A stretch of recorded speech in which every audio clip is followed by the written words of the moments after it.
자, 이번 시간에는 구름과 강수 첫 번째 파트에 대해서 배워보겠습니다. 일단 먼저 증발의 정의부터 알아야 돼요. 증발은 물의 표면에서 물이 수증기로 변하는 현상이에요. 그러니까 물의 표면에 있는 액체가 기체로 바뀐다는 거죠. 그래서 오른쪽 그림을 보면은 증발하고 끓음에는 차이가 있어요. 증발은 액체의 표면에서만 기체로 변하는데 끓는다는 것은 액체의 표면뿐만 아니라 액체 내부에서도 수증기로 변하게 되는 거예요. 그래서 둘 다 물이 수증기로 변하는 건 똑같지만 표면에서만 액체가 기체로 변하냐 아니면은 내부에서도 끌어올라서 액체가 기체로 변하냐 라는 것에서 차이가 있다는 거예요.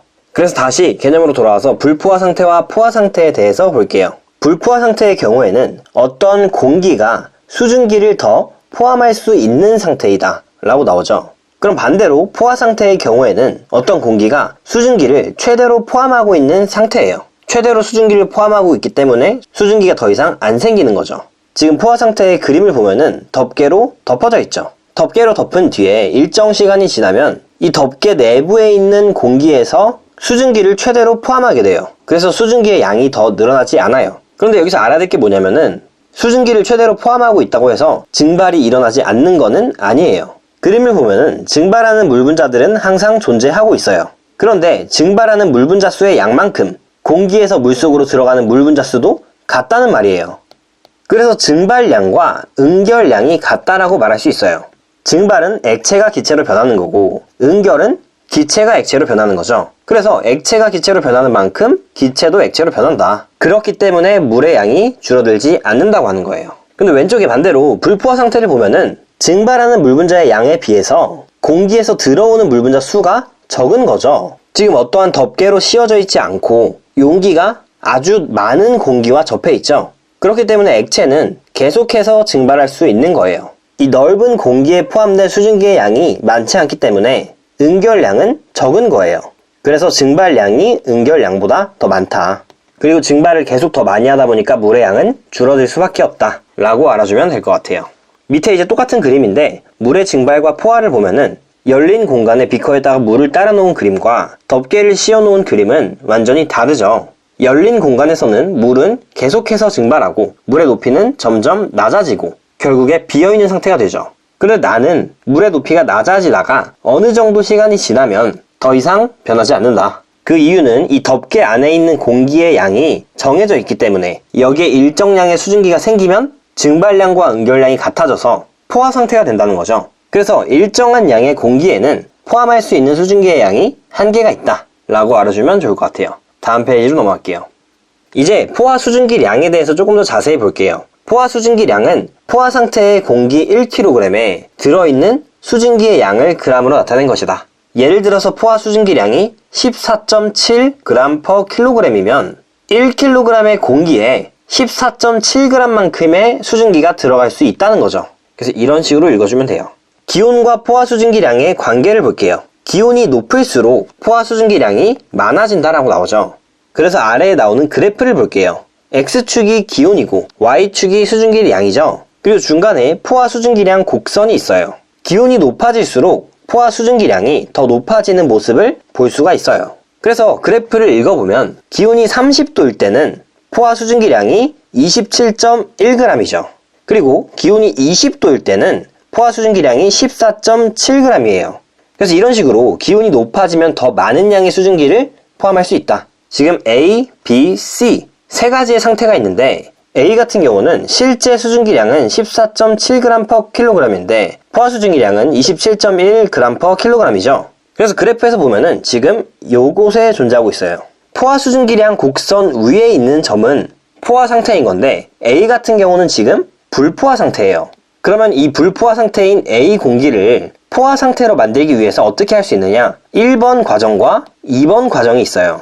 1번 과정은 기온을 낮추는 거예요. 기온과 포화 수증기량은 비례했죠. 그럼 만약에 기온을 낮추면 포화 수증기량도 낮아져요. 그래서 이 A를 포화 수증기량 곡선으로 옮길 수 있다. 그래프를 볼게요. 지금 A의 위치에서 기온을 쭉 낮추다 보면은 B의 위치에 도달하죠. 기온이 20도일 때는 14.7g의 수증기만 있어도 포화 상태가 되는 거예요. 그래서 기온을 낮췄더니 포화 상태가 된 거죠. 그리고 두 번째 과정은 수증기를 공급하는 거예요. 그래프를 다시 보면은 14.7g의 수증기가 있었는데 추가적으로 포화 상태가 될 때까지 수증기를 계속해서 공급해 주는 거예요. 그러면은 27.1g의 수증기를 갖게 되고 이때는 포화 상태가 된다. 그래서 이런 방식들을 사용할 수 있다는 거죠. 다음으로 B랑 C 같은 경우는 포화 수증기량이랑 실제 수증기량이 둘 다 같은 모습을 보이고 있죠. 그럼 이런 상태를 포화 상태라고 하는 거예요. 그리고 포화 상태는 포화 수증기량 곡선 상에 있는 공기예요. 그래프에 보면은 지금 포화 수증기량 곡선 상에 있는 이런 모든 점들은 다 포화 상태라는 거죠. 그래서 이렇게 알아주면 좋을 것 같아요. 그리고 이제 응결에 대해서 알아볼게요. 응결은 공기 중에 있는 수증기가 물방울, 액체로 변하는 현상이다. 지금 오른쪽 그림을 보면은 차가운 음료수를 실온에다가 두게 되면은 물방울이 맺히죠. 이런 것들이 공기 중에 있는 수증기가 액체로 변하는 모습을 눈으로 보는 거고, 이슬도 마찬가지라는 거죠. 그래서 이제 이슬점이라는 거에 대해서 알아야 돼요. 이슬점은 공기 중에 있는 수증기가 응결하기 시작할 때의 온도예요. 아까 전에 포화 상태인 공기에서 온도를 더 낮추게 되면 수증기들은 응결을 하는 거예요. 수증기량과 이슬점의 관계는 실제 수증기량이 많을수록 이슬점이 높아진다. 그리고 실제 수증기량은 이슬점에서의 포화 수증기량과 같다 라고 나오죠. 조금 이해가 안 될 수 있는데 설명을 더 자세히 드릴게요. 일단 기온은 공기가 포함할 수 있는 수증기량을 결정했어요. 그리고 이것을 포화 수증기량이라고 말하죠. 그렇다면 기온이 낮아지면 포함할 수 있는 수증기의 양을 넘어서는 거예요. 그렇기 때문에 응결을 시작한다. 이 시점부터 기체가 액체로 응결되기 시작하는 거예요. 그리고 이제 그래프를 보면서 이해를 시작해 볼게요. 지금 원래 실제 수증기량이 14.7의 공기가 있었는데 이 공기를 냉각시키게 되면은 포화 수증기량 곡선에 만나게 되죠. 근데 이때 온도를 더 낮춰서 더 냉각시키면 이 A 공기는 포화 수증기량은 7.6인데 실제 수증기량은 A가 가진 수증기량은 14.7이 되죠. 그럼 이렇게 되면은 이 차이값에 해당하는 만큼은 응결이 돼야 된다는 거예요. 그래서 이 응결량은 공기가 냉각되어서 이슬점보다 더 낮은 온도가 될 때 응결되는 물의 양이다. 이걸 어떻게 구하냐? 원래 갖고 있던 이 실제 수증기량에서 냉각된 온도에서의 포화 수증기량을 빼면 된다. 그럼 이 케이스에서는 원래 수증기량은 14.7이었는데 포화 수증기량이 7.6이죠. 그럼 결국에 7.1만큼의 수증기는 액체로 변해야 된다는 거예요. 그럼 이게 바로 응결량이 된다는 거죠. 그래서 이슬점은 응결을 시작하는 온도예요. 그럼 이 포화 수증기량과 만나는 이 점이 바로 이슬점이 되는 거죠. 이때보다 더 냉각되기 시작하면 바로 응결이 되기 때문이죠. 그래서 이슬점이란 단어가 어려우실까봐 다시 한번 이슬점의 개념을 써볼게요. 지금 그래프를 중심으로 생각해 볼 건데 실제 수증기량의 변화가 없이 그냥 공기를 쭉 냉각시키다가 포화 수증기량 곡선과 만나는 점이 바로 이슬점이다. 다시 왼쪽 그래프를 볼게요. 원래 실제 수증기량이 여기 14.7이었죠. 얘를 계속 냉각시키다가 포화 수증기량과 만나는 그 순간 이때가 바로 이슬점이다 라고 알아주면 되는 거예요. 그래서 이슬점의 온도는 20도가 되게 되죠. 그래서 불포화 상태의 A가 냉각되어 포화 상태가 될 때 그때의 온도 이슬점은 바로 20도이다. 그리고 10도까지 계속 더 냉각을 시키니까 응결량은 7.1g/kg이 나왔다. 이 값은 실제 수증기량이었던 14.7에서 10도에서의 포화 수증기량 7.6을 뺀 값이었다 라고 알아주면 좋을 것 같아요. 다음 페이지로 넘어갈게요.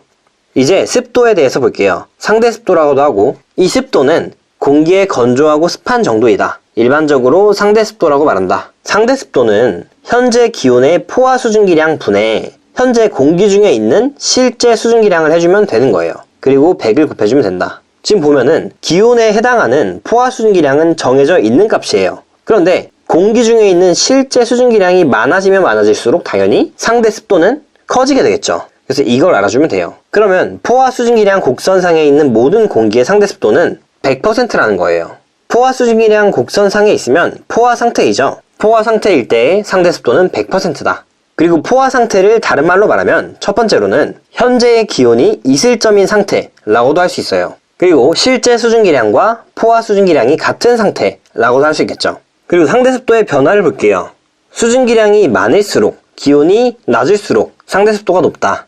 지금 오른쪽에 그림을 보면은 기온이 일정할 때의 경우에는 실제 수증기량이 많으면 당연히 상대 습도가 높겠죠. 왼쪽 그림에는 5.5g만큼의 수증기가 있고 오른쪽 그림에는 13.6g만큼의 수증기가 있어요. 그럼 상대 습도는 당연히 실제 수증기량이 많은 오른쪽이 높다. 다음으로 수증기량이 일정할 때는 기온이 낮을수록 상대 습도가 높다. 둘 다 7.0g의 수증기량을 갖고 있는데 10g에서 10도씨일 때가 포화 수증기량이 적으니까 포화 상태에 가까운 거는 왼쪽이죠. 그러니까 습도는 왼쪽이 더 높다 라고 보면 되는 거예요. 마지막으로 맑은 날에 하루 동안의 기온, 상대 습도, 이슬점의 변화를 볼게요. 일단 기온이 가장 낮을 때는 오전 2시에서 4시경이고 기온이 가장 높을 때는 오후 3시경이에요. 그런데 반대로 상대 습도가 가장 낮을 때는 오후 3시경이고 가장 높을 때는 오전 2시에서 4시경이에요. 그래서 기온과 상대 습도의 변화는 대체로 반대로 일어난다 라고 나오죠. 그리고 이슬점은 거의 일정하다 라고 나오죠. 하루 동안에 공기 중에 포함된 수증기의 양은 그렇게 크게 변하지 않아요. 그래서 이슬점이 일정하다는 거는 실제 수증기량이 일정하다는 거죠. 그래서 기온이 낮으면 포화 수증기량도 낮아지기 때문에 상대 습도는 높아지는 거예요. 그리고 기온이 높게 되면 포화 수증기량도 높아져서 상대 습도는 낮아지는 거죠. 지금 오른쪽에 그래프를 보면은 상대 습도의 그래프와 기온의 그래프는 반대로 나타나는 형상이 보이게 되죠. 그래서 오늘 수업은 여기까지고 영상이 유익하셨다면 구독 눌러주시고 좋아요 눌러주시면 감사하겠습니다.